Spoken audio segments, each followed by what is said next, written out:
오늘 탈출기의 말씀은 주님께서 십계명을 주시는 장면입니다. 어디로 가야 하는지 알지 못하는 인류를 불쌍히 여기시어 하느님께서 인간에게 천국으로 방향을 잡을 수 있는 비결을 주신 것이 계명입니다. 계명의 중요성이 드러나는 루카복음 18장의 이야기를 들어봅시다. 어떤 권력가가 예수님께 선하신 스승님, 제가 무엇을 해야 영원한 생명을 받을 수 있습니까? 하고 묻자 너는 계명들을 알고 있지 않느냐 하시는 장면입니다. 계명은 영원한 생명으로 인도해주는 나침반입니다. 신부님, 그런데 개신교는 계명이나 율법보다 믿음을 강조한 바오로 사도의 말을 인용해서 가르칩니다. 특히 갈라디아서 3장의 말씀, 그러니 하느님 앞에서는 아무도 율법으로 의롭게 되지 못한다는 것이 분명합니다를 언급하는데 어째야 합니까? 이럴 때 분별은 간단합니다. 바오로 사도의 말과 예수님의 말씀 중에 어떤 것이 상위에 있는 가르침인지 생각해 보면 됩니다. 그리고 바오로 사도께서 저렇게 말씀하신 배경을 보면 당시에 바리사이와 율법학자들은 율법주의에 빠져 있었고 그런 율법주의를 가르쳤습니다. 율법주의가 뭐냐면 하느님하고 관계없이 율법을 지키는 데만 집중해 있는 게 율법주의입니다. 그런 율법주의로는 구원을 받을 수 없다고 바오로 사도께서 강조하시는 겁니다. 율법과 관련해서 예수님의 말씀을 듣고 새겨봅시다. 내가 율법이나 예언서들을 폐지하러 온 줄로 생각하지 마라. 폐지하러 온 것이 아니라 오히려 완성하러 왔다. 내가 진실로 너희에게 말한다. 하늘과 땅이 없어지기 전에는 모든 것이 이루어질 때까지 율법에서 한 자, 한 획도 없어지지 않을 것이다 하셨습니다. 예수님께서는 사람들이 망쳐놓은 계명과 율법을 완성하러 오셨습니다. 원래 하느님께서 모세에게 주셨던 계명들이 본래의 색깔을 찾을 수 있도록 완성시키러 오셨습니다. 그러면 예수님이 완성시킨 계명과 바리사이들이 망쳐놓은 계명, 무엇이 가장 큰 차이일까요? 그 차이가 잘 드러나는 장면입니다. 간음해서는 안 된다고 이러시는 말씀을 너희는 들었다. 그러나 나는 너희에게 말한다.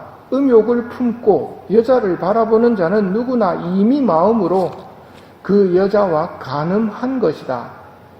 내 오른 눈이 너를 죄짓게 하거든 그것을 빼어 던져버려라.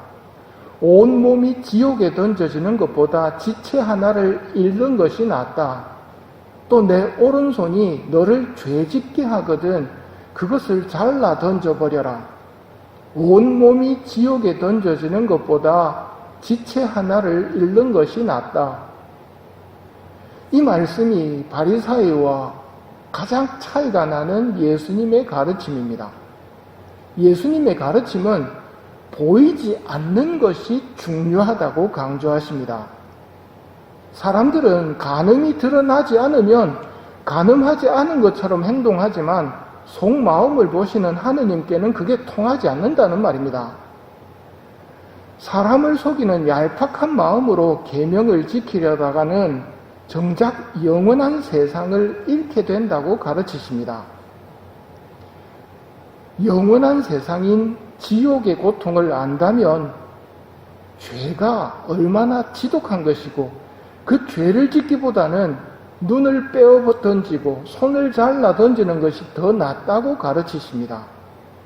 이것이 보이지 않는 영원한 세상을 아시는 예수님의 가르침이고 율법을 완성시키시는 모습입니다. 그러니 눈에 보이는 것으로 판단하지 않도록 조심합시다. 웃으면서 친절하게 다가오는 사람들, 대부분의 사기꾼들이 그렇게 다가옵니다. 좋은 말로 다가옵니다. 칭찬하면서 다가옵니다. 외적인 것만 가지고 판단하면 크게 잘못될 수 있습니다. 정작 주님께 집중해야 할 시간에 자기를 드러내고 있는 사람이 있다면 그 사람이 착한 말을 하고 있다 하더라도 조심해야 할 사람입니다. 그런 사람은 아직도 보이는 것과 보이지 않는 것을 혼돈하고 있는 겁니다. 그래서 이렇게 가르치십니다. 사람들에게 보이려고 그들 앞에서 의로운 일을 하지 않도록 조심하여라. 그러지 않으면 하늘에 계신 너희 아버지에게서 상을 받지 못한다. 불행하여라 너희 위선자 율법학자들과 바리사이들아. 너희가 과부들의 가산을 등쳐먹으면서 남에게 보이려고 기도는 길게 하기 때문이다. 이런 말씀들이 모두 율법을 완성시키시는 말씀입니다.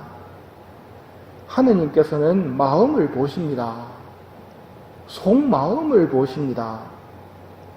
그러니 우리도 고해성사에 임할 때 마음을 보시는 주님이라는 걸 알고 성찰하고 고해성사에 임해야 됩니다. 그렇지 않고 바리사이식으로 성찰하고 고해소에 들어오면 거의 죄가 없습니다. 내가 사람을 죽였냐, 간음을 했냐, 도둑질을 했냐, 이게 바리사이식의 성찰입니다. 보이는 것으로 판정하는 것. 자신은 죄가 없다고 하겠지만 마음을 보시는 주님 눈에는 차라리 눈을 빼고 손을 자르는 게 더 나을 수도 있습니다. 왜 이렇게 힘들게 계명을 지키면서 살아야 합니까? 왜 넓고 편안한 길을 버리고 좁은 길로 갑니까? 이유는 한 가지입니다. 계명을 주신 목적과도 같습니다. 내 아버지께 복을 받은 이들아, 와서 천지 창조 때부터 너희를 위하여 준비한 이 나라를 차지하여라. 이 말씀을 듣기 위해서입니다. 그전에는 이 나라가 어디 있는지 몰랐습니다. 그 나라를 계명을 통해서 방향 잡아 주셨습니다. 근데 그 방향이 좁은 길입니다. 그럼에도 불구하고 그 길을 가야 하는 이유는 멸망으로 가서는 안 되기 때문입니다. 마음을 보시는 하느님이심을 잘 새기고 살아가는 은총을 이 미사 중에 구하도록 합시다.